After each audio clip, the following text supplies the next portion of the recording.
గత వైసీపీ నిర్లక్ష్యంతో నెల్లూరు కార్పొరేషన్ పరిధిలో డ్రైనేజ్ పనులు ఆలస్యమయ్యాయని స్థానికులు ఆరోపిస్తున్నారు.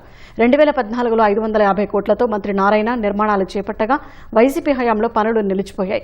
పెండింగ్లో ఉన్న కొన్ని పనులను పూర్తిగా పక్కన పెట్టారని స్థానికులు ఆవేదన వ్యక్తం చేస్తున్నారు. కూటమి ప్రభుత్వం అధికారంలోకి వచ్చాక నిధులు సమకూర్చడంతో పనులు ప్రారంభమయ్యాయి. గుత్తేదారుల ఆలస్యంతో పనులు నత్తనడకన సాగుతున్నాయని స్థానికులు చెబుతున్నారు. అధికారులు స్పందించి పెండింగ్ పనులను త్వరగా పూర్తి చేయాలని కోరుతున్నారు. ఇక్కడ చాలా ఇబ్బందిగా ఉంది. పని కొంచెం స్లోగా జరుగుతూ ఉంది. కొంచెం వీలైన కొంచెం భిన్న చేసినట్టు చూడండి సార్. ఈ రోడ్డు ట్రాఫిక్ అయిపోతూ ఉంది. అంగళ్ళ వాళ్ళకి ఇల్లంతా కొంచెం ఇది రిస్క్ అయిపోతూ ఉంది. కానీ పనులు మాత్రం చాలా కొద్దిగా రేర్గా జరుగుతున్నాయి, డిలేగా ఉన్నాయి. మాకు ఇక్కడ షాపులు ఉండడం బట్టి మాకు చాలా నష్టం జరుగుతుంది. మాకు రోజుకి ఒక 30 మంది కస్టమర్లు అలాగ వస్తారు. 2-3 వస్తున్నారు. ఇలాగైతే మాకు బతుకు తెరువు చాలా కష్టం అండి.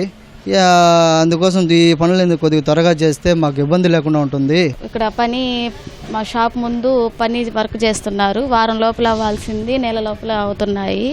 పని త్వరగా జరగట్లేదు. మాకు షాప్ కూడా చాలా కస్టమర్స్ కూడా రావట్లేదు. ఇబ్బంది అయిపోతుంది. అంత గలీజ్గా ఉంటుంది.